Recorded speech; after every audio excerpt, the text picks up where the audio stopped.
What's going on, everybody? It's your boy Jay coming back again with another video, another stream. Today we got a lot to cover. Mr. Aaron Rodgers, trade, rumors, news, what's going on, what's going to happen, my thoughts, and my take.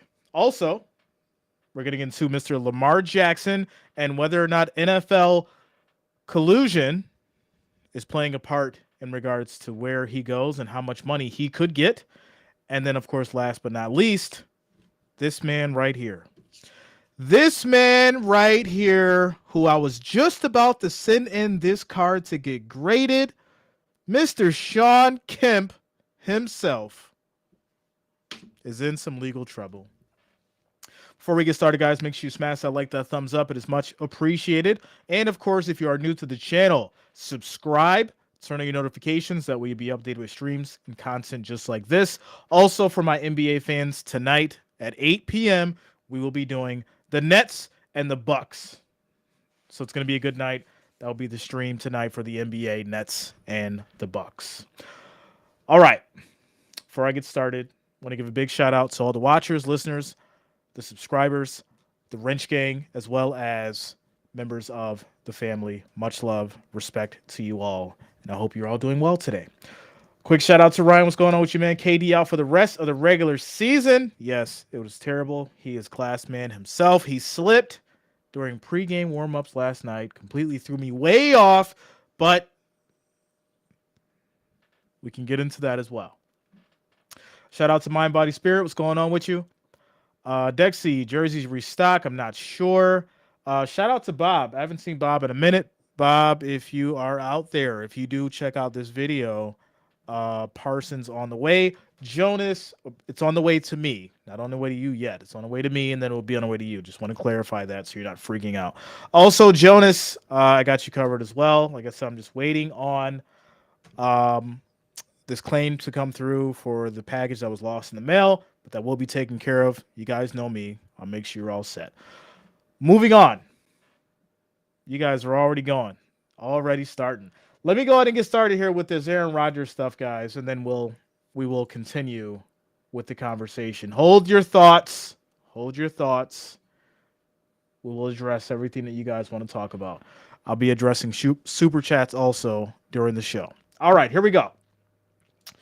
Mr. Aaron Rodgers trade to Jets picks up steam, per Diana Rossini. Just want to skip past this here, all this nice video content that we're not going to watch. But it says Aaron Rodgers is poised to begin phase 3 in his destiny to complete the entire Brett Favre career cycle. This is amazing writing. According to a new report from Diana Rossini, the Jets are confident they have convinced Rodgers to accept a trade to New York, just like they did with Favre back in 2008. Are we reliving history? Is that what's going on? Diana Rossini says, in the wake of an extensive in-person meeting between Aaron Rodgers and New York Jets brass, including owner Woody Johnson, there's optimism in the Jets organization that they are on the brink of landing the future Hall of Fame quarterback. Sources close to the situation tell ESPN. Now, my thing is this, and I've been saying this throughout the whole season. You guys know that. I've been saying this throughout the whole season. I respect Aaron Rodgers as a football player, as a generational talent, and as amazing as he is. But his biggest problem is his antics in the locker room and him becoming a diva off the field. Now, how is that translated into him developing the younger players and his core and the people that he needed to work with so that he could lead his team to another championship? Well, one could say that it's not his job to basically go forth and develop young players and young rookies and people that come to his team because he doesn't have the time for it, he doesn't have the patience for it, and he doesn't need to do it. Well, I would say to you, and this is just my take and my opinion, if someone is in a leadership role, which is a quarterback role, right? I think we would consider a quarterback to be a leadership role, then this leader should basically use the assets on his team to make them better. Okay, that means working with your rookies on passing routes. That means making sure that your running back has the right cadence and chemistry that you guys need to work together. Obviously, the offensive line, you probably need the best relationship with them possible as well, because those are the guys who are going to give you the time that you need to make the plays. Shout out to Russell Wilson. We know how that's going. With that said,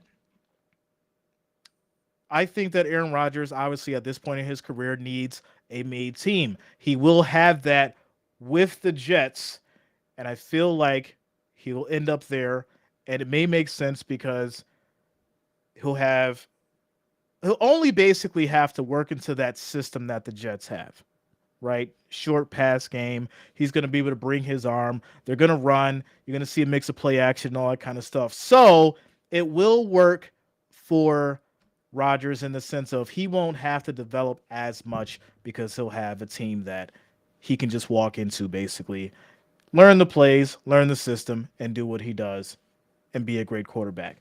As far as the Jets' future, I don't know yet.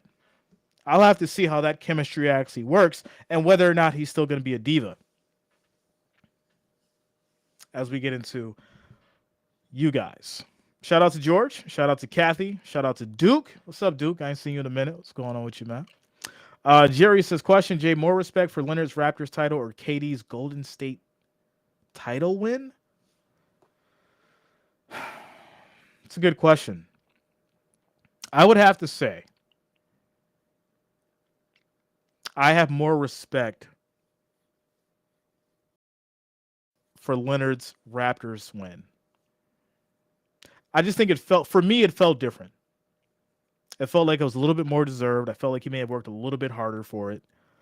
So I'm going to have to go with Leonard's Raptors title over KD's Golden State Warrior title. Because I think, and to be honest with you, I think Golden State would have won that without KD. I'm just saying. I think they could have did it. Shout out to Rick. What's going on with you, man? Says, I hope and can't wait for Aaron Rodgers to join the Jets. Be scared, Bills Mafia. My friend, I am not scared. I'm excited. I want more competition because I feel like it's going to help the Bills develop and become better and make them stronger down the stretch. So the AFC being shaken up with these kind of decisions and trades and things like that, I think not only will lead to more competition, better games for us, the fans, but it also helps develop the superstar players to where they need to be. As we keep going. Benji Smith, Lamar Jackson should have got paid by the Ravens in his MVP year. We're going to get there, Benji. We are going to get there. All right, next up. We're going to go ahead and get into Mr. Lamar Jackson. Mr. Lamar Jackson. So, I've been talking about this for about a year now. And I feel like, no, I don't feel, I'm not going to say that. I think Mr. Lamar played himself. Shout out to DJ Khaled. I feel like Mr. Lamar played himself. He had the opportunity to get over $100 million guaranteed, and he did not take it. So now we're in this situation to where we feel bad for Lamar because he didn't take the money, but in a sense we shouldn't feel bad because he had the opportunity to get the money that he wanted, almost close to it, and he chose to be greedy. Let's get into the story. The Lamar Jackson unprovable collusion has started quickly. The story came out 2 days ago by Mike Florio. Shout out to NBC Sports. We have to give credit for our articles here. The NFL and its teams collude all the time about various issues. Knowing it and proving it are two different things. When it comes to Ravens quarterback Lamar Jackson, there will never be direct evidence of an agreement among teams or a directive from 354 Park Avenue to avoid all costs giving Jackson a fully guaranteed contract. But the circumstantial evidence is potent, and as we saw today, sudden. Listen, you would have to be crazy to not know or to not think that these teams are going to have their own agendas and their own best interest above the players. Come on, guys. I know common sense is very short in supply now, okay? But we have to have some common sense. We have to realize that these team owners and the league in itself is not looking at the players' best interest. Their best interest is their pockets and their bottom line. So where can they shave the most money from to keep the most money and invest it here, there, and everywhere? Let's keep going. Free agency doesn't begin until next Wednesday. Immediately, however, in the aftermath of the application of the non-exclusive franchise tag to Jackson, the Falcons made it known to ESPN, the Panthers made it known to theathletic.com, and the Dolphins made it known to the ESPN that they wouldn't be pursuing Jackson. So who else, let's talk about this for a second.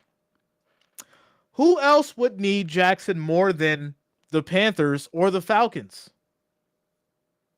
I'll wait. Who else? Commanders? Titans? Maybe? I don't know. It sounds like people are working together. We'll keep it going, though. The last one is a bit of a surprise, given that Jacina Anderson of CBS Sports reported over the weekend that the Dolphins would explore all options at quarterback. All options would mean all available players, right? What does all options mean? Are we dumb? Do we not know what that word means? Because all options would be all options or all quarterbacks available. But okay, how can the Dolphins explore all options while giving Jackson the cold shoulder? The pattern is troubling. It suggests that the teams are avoiding ever getting to the point where they decline giving Jackson a fully guaranteed Deshaun Watson style contract because they'll never even talk to Jackson. They're just not interested. Don't call us, we'll call you unless we don't. What? This is a joke. So what is it going to take for people to start realizing that this is unacceptable? That the league that we support and love and watch every Monday night and watch every Thursday night and watch all Sunday, and that we basically talk about every day, even now to right now during basketball season, should be held accountable for these kind of actions. Because I don't care who it is. I'm not gonna go on that side, guys. I'm not gonna go on that side. I don't care who it is. Whatever quarterback. No quarterback should be treated like this. There should not be a league colluding so that one specific team doesn't have to pay this player a specific amount of money. This is wild. Let's keep it going, though. We'll keep it going. It reeks of collusion. It reeks as much as the collusion that happened with Colin Kaepernick. It reeks as much as a collusion that has gone on for a long, long time regarding the money given to coaches. It reeks as much as the collusion that plainly occurred during the uncapped year of 2010. Shout out to the people who remember that year. When the Cowboys and Washington later got whacked for daring to treat the uncapped year as uncapped.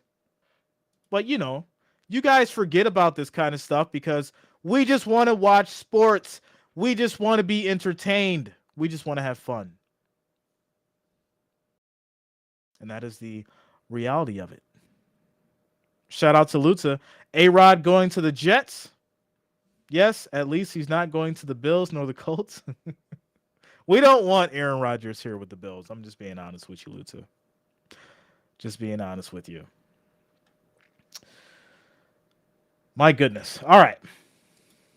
As we keep going, last year teams lined up for a crack at Watson despite more than 20 pending lawsuits alleging that he engaged, I'm not going to say that word, in misconduct during massage therapy sessions and the promise of a suspension in 2022. Deliberate or not, Watson eliminated the Browns at the perfect time after they'd aggravated Baker Mayfield and had no viable starter. So they swooped in with a fully guaranteed deal, and the Browns became persona non grata among their business partners. And, well, in parentheses, they denied it, but of course they did. Anything else would have made things worse. So, this goes back to what I said, guys. And it's very important to realize this. If you are given an opportunity, and I'm speaking to you, Mr. Lamar, if you're given a great opportunity, take the money. You had the opportunity to get over $100 million guaranteed. You decided to turn that down because you wanted to be greedy. Now you've got the NFL, league, team owners colluding against you so you can get the bottom of the barrel, smallest offer, and you have to accept it because you're a running quarterback. And that's the reality of it. Do I feel bad? A little bit. But next time, I hope someone else uses this as a learning experience. This is a teachable moment for people who are in great positions to get paid what they should be paid, but they decide to be greedy. And that's my take on that. I hope you can get some money, Lamar. I hope you can get something of what you're remotely worth. I do. All right, guys. Shout out to Jerry Fuentes. Says, okay, Jay, I thought the same because I think they had Leonard is better than KD for that reason. What are your thoughts on that? Sorry for the different topic. Just curious what you think. Shout out to you, Jerry. It's all good. We can go back and forth. We can talk about NBA and football and go back to NBA and college and all that kind of stuff. That's totally fine. But yeah, like I said, I think Leonard had to work a little bit more. He had to work a little bit more for it than what KD did in regards to the title. So I respect Leonard's title more than Leonard's title with the Raptors more than Durant's with the Golden State Warriors. Because like I said, the Golden State Warriors could have won that title without KD. Okay. Last but not least, guys, my goodness, one of my favorite players. Okay? One of my favorite players, a man that I looked up to when I was younger, when I used to sit in front of the TV, before I knew that I would be on YouTube commentating on sports and having these kind of conversations with you guys, Mr. Shawn Kemp. You see this card? Look at this card. You see this card? I was going to send in this card a week ago. I was going to get it graded. I've got two of them. I was going to get it graded. I was like, you know what? Let me send this in. I've had it for a while. I've been wanting to get it graded. And then this happens. Let's talk about Mr. Shawn Kemp. Ex-NBA star Shawn Kemp booked on felony drive-by shooting charge. We can't make this up. Former NBA star Shawn Kemp was arrested Wednesday and booked in a Pierce County, Washington jail in connection with the drive-by shooting. Tacoma police said in an altercation between occupants of two vehicles near the Tacoma Mall led to shots being fired early Wednesday afternoon. No injuries were reported, and one of the cars fled the scene, according to a release from the police department on social media. A gun was recovered, and an investigation is ongoing.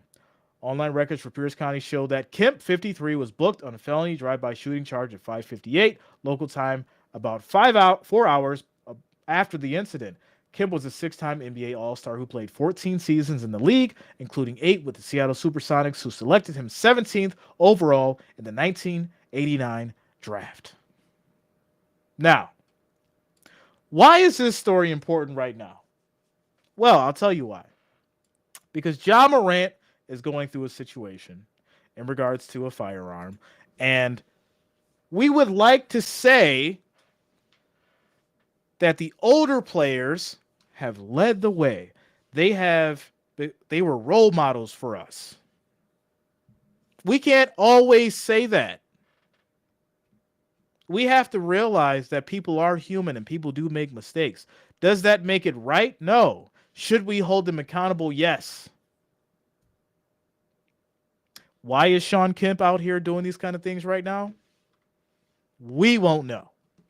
We do know that at one point he had $98 million and he lost all of his money and he's went down this path. That's what we do know. And we could say that history does repeat itself. We could say that, right?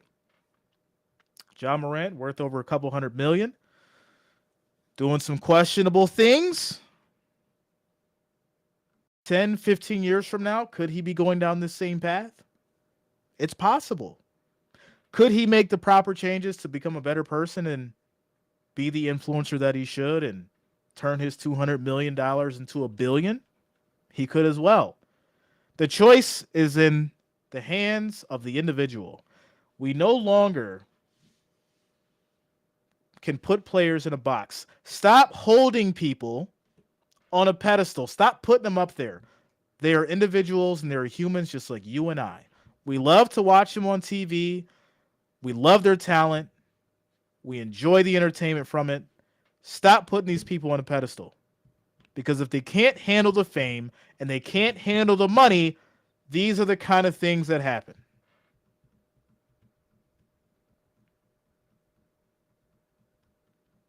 And that is the reality of it.